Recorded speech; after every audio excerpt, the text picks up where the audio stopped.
All right, here's the situation. The spring works on that side.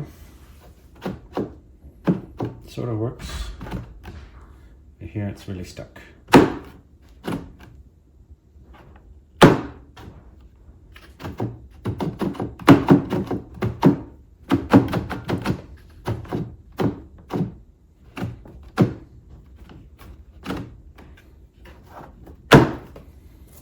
And I'm seeing a lot of dirt and grass getting into these cracks around here.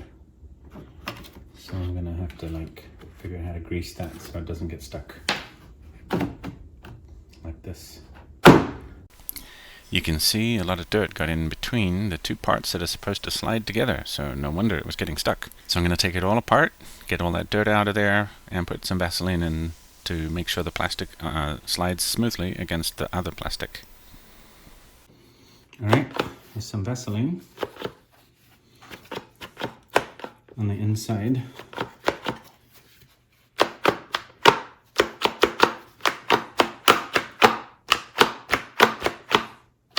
And on these pegs as well. Seems to be okay. Alright, fully reassembled. Let's do another test. Looks great.